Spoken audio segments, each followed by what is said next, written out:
Howdy humans. We are here today to do a flip through of my 2023 reading journal. I've already completed the setup on this and we're just going to flip it through and I'll show you what I got. We're going to start in this journal actually because when I first started setting up my pages for 2023, I was only planning on doing one reading challenge and that changed. So the first one that I did was the 2023 A to Z reading challenge. This is all over YouTube. So this is very basic. As you can see, I kind of messed up the header there, but you know, it happens. I just have each of the letters and then I'm just gonna write in the title as I'm done. I'm just going to keep this in here. I didn't transition this over to the reading journal just because I didn't feel like redoing it. Why not, you know? So that's that one.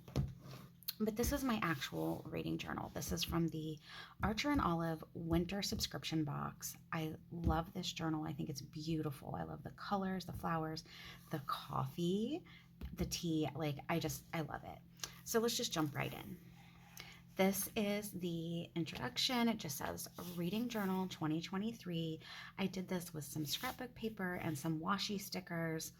And then this paper just says Everybody Has a Story, which I absolutely love.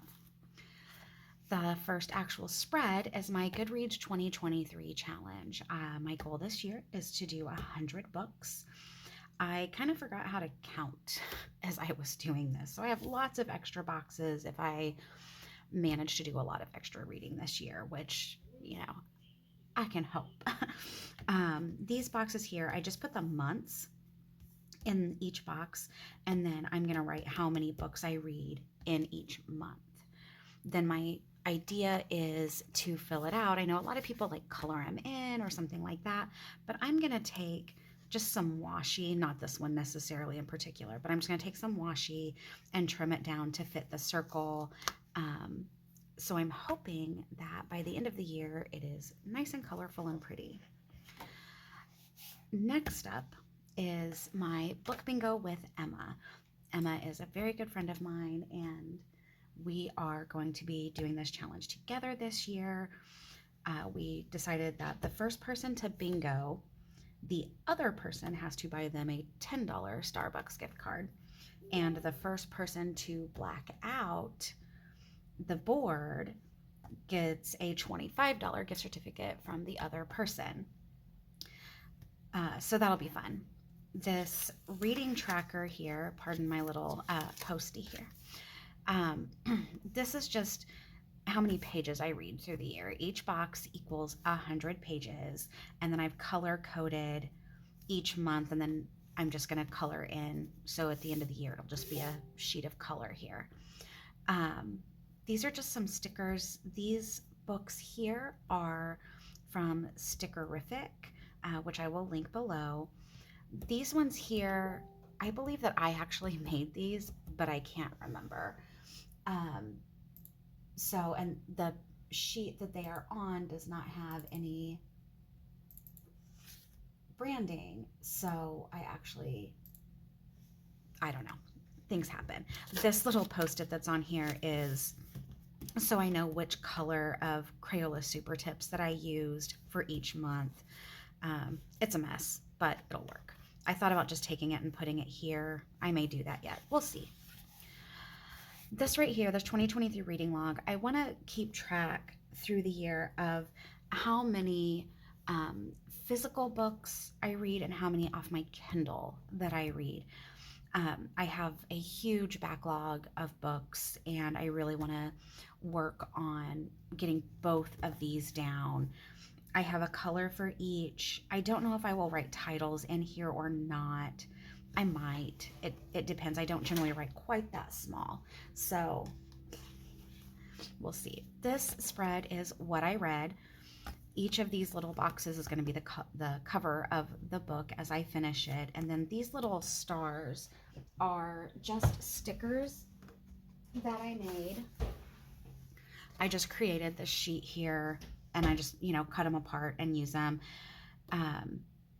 This is not I don't have a silhouette anymore, so they're not like cut out each one. I'm just going to cut each of them apart.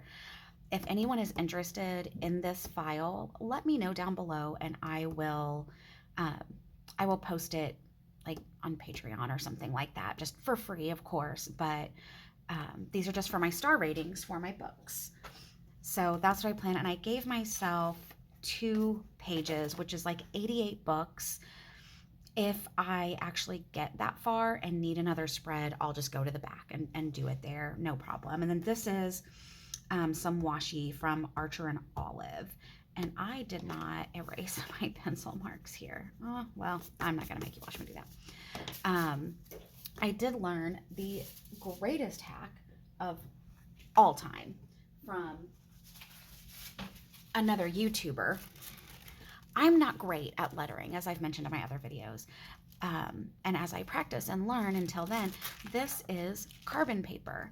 So what I did is I printed out the titles in whatever fonts that I wanted, and then I used the carbon paper to trace it on here, and then I went over it with my micron to create the title. I love that. That is like the greatest hack ever, I swear. It makes me so happy. So there's 2 of these. This one is Reading to Zero. As I mentioned, I have a huge backlog of both physical books and Kindle books. So I'm going to go through my bookshelves and make lists of all the titles that I have. And while I do that, I know there are some books that I need to go ahead and get rid of because I'm just not interested in reading them anymore. So I'm going to go ahead and do that as I go through and make this list. But my goal is to actually like get some of these down. Pardon all the little noises. My kids are waking up. So this right here is a series tracker. For each series, I just put in like the Game of Thrones here, which I know is not quite finished. I think he's writing 1 more book or maybe 2. I can't remember. Right now, I'm in the middle of reading book 3. I've already finished 1 and 2, so I have those 2 squares. And I'm moving right to left so that if the series is not complete, I still have more spaces here. Some series that I read and that I'm interested in reading have a lot of books. One in particular is the Black Dagger Brotherhood. And so like for that one, I may use 2 lines. If it's a series and it only has 4 books, then I'm just going to black out the rest of the boxes if I know it's a completed series, but there's only 4 books. So I haven't finished this spread yet, obviously. This is one of the other challenges that I'm doing this year. It's called the 2023 Beat the Backlist Challenge. And it is by Austin. It's Austin E. Decker that has this challenge, and I'll link the challenge below. They've got a bunch of options. This is the 52 prompt option. I think they also have a 23 prompt option. I really just liked these prompts, and I thought it was nice, so this is what I'm going to do here. And then the last challenge is the PopSugar Reading Challenge. I've been wanting to do this for, I don't know, probably since they started it, and I've never really made much progress with it. I really like their prompts. They are really interesting to me. So again, just some washi here to decorate, and then each prompt, and then the title, it's just a variation on this one. And then I actually had to go to the next page to make sure I could get in all of the prompts, as well as this blue line denotes they have an advanced challenge, and that's what that's for. And then I just noted for the prompt, a book I should have read in high school, Where the Crawdads Sing. My daughter and I watched this movie recently, and pardon the cat noises. He loses his fuzzy little mind. But we watched this movie recently and really liked it. And so I really want to read the book. And I know a lot of high schools, it's required reading in English classes. It was not in mine. So that's what I want to do this year. So that's my reading journal for 2023. I hope you enjoyed it. Let me know in the comments if there are any books that you're really looking forward to this year. Please feel free to subscribe, and I'll see you next time. Bye.